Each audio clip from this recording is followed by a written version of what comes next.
I'm going to tell you how I manifested my dream house. Without money, without work, as an unemployed artist, and while literally escaping a toxic relationship with all my stuff crammed into the back of my car. 2 years ago, I had zero money, I was doing nanny side jobs, and I was trapped in an environment that was just completely draining my soul. But here's the thing.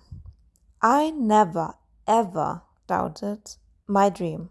Deep down, I always knew I was gonna get this life. I just knew I'd never get it with my ex. So, if you know what you're capable of, but your current environment is suffocating you, this is how I got out and forced this house into my physical reality. To understand this, you have to know that I had this dream ever since I was a little kid. I was obsessed with the 90s Beatrix Potter series. And I didn't want a regular life. I just wanted that life in nature, creating art, living with animals in an old countryside house.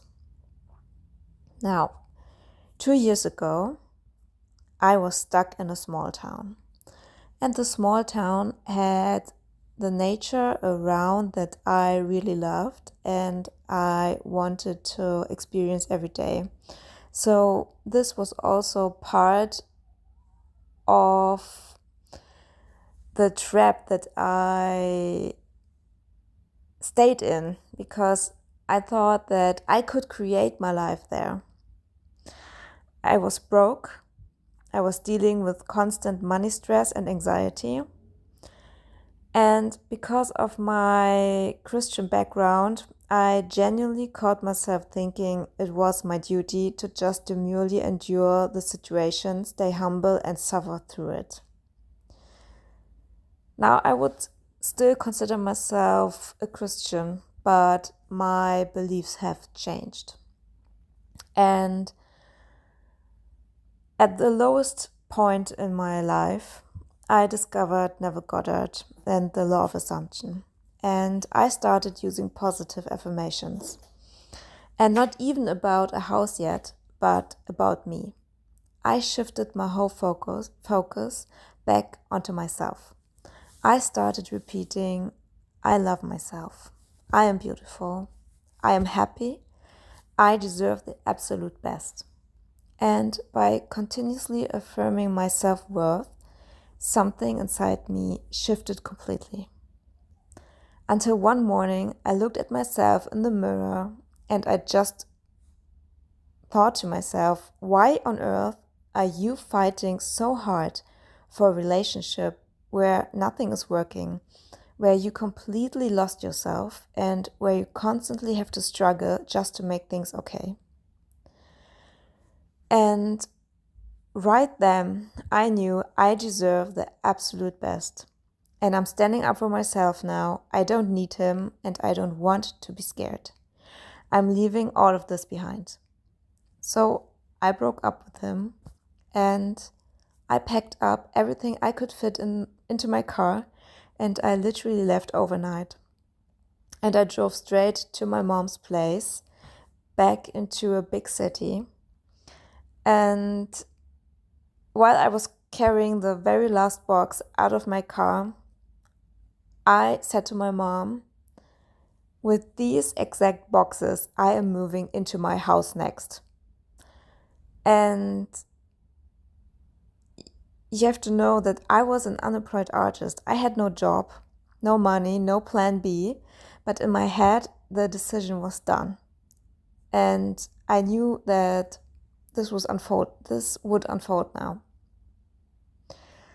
Very shortly after leaving, I met my boyfriend, my now boyfriend, who is genuinely my absolute soulmate. And early on, he told me that his big dream was to live in a house surrounded by nature.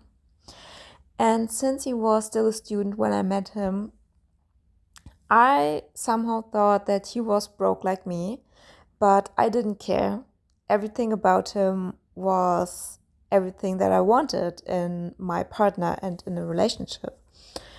And I was already so deep in my law of assumption mindset that I just decided my boyfriend is actually super rich. And of course, we're buying a house. So whenever he got stressed or voiced doubts about money, I didn't let it shake me.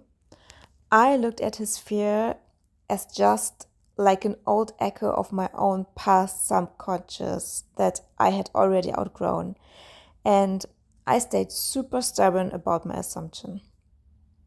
And then came the absolute plot twist. Out of nowhere, his granddad asked him if we were thinking about buying a house and offered to help us out. Turns out, between his family and his own savings that I had no clue about, my boyfriend actually had enough money to pay for a house completely in cash.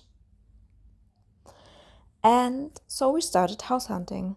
We actually found a place first that we fell in love with, put an offer in, and got rejected. I didn't panic. I used my mindset, techniques, and somehow got them to come back to us, which worked. But then unexpected things happened and it fell through again. Instead of spiraling, I just took a deep breath and looked at my boyfriend and said, "It's fine. This just means there's something way better waiting for us." And there was something better waiting for us. The house we ended up getting was literally my Pinterest vision board come to life. A white tiled stove, original wood floors, our own pond, open views over the fields all the way to the sea, and the neighbor's horses right next door. And here's the crazy part, because my core affirmation the whole time was, my house is fully paid and furnished. And the sellers actually left us everything.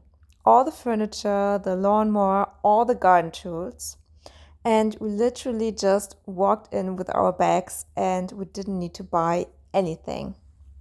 We were even able to make some money off some things that we didn't like and we were able to sell.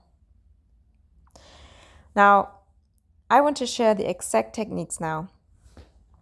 If you're wondering how I actually practice this day to day, as an unemployed artist, I was super disciplined with my inner word for a whole year. I ordered a custom keychain engraved with Dream House and carried it in my bag everywhere. I constantly pictured a real key on the keychain. I had a small scene I visualized, and I would receive a key and I would put it on the keychain. And I didn't tell anyone that I was manifesting a house except my mom. I like to keep things private and don't tell about stuff that I want for myself.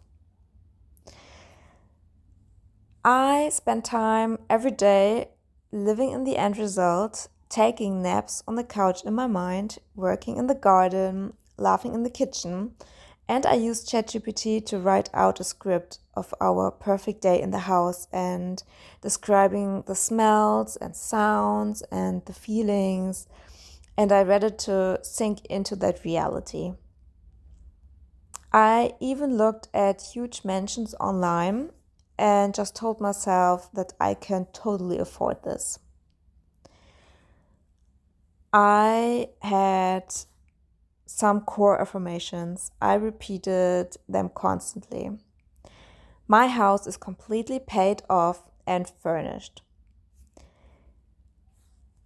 I love my house. I feel so happy in my house. Even when physical reality looked nothing like it, I stayed stubborn and would repeat them.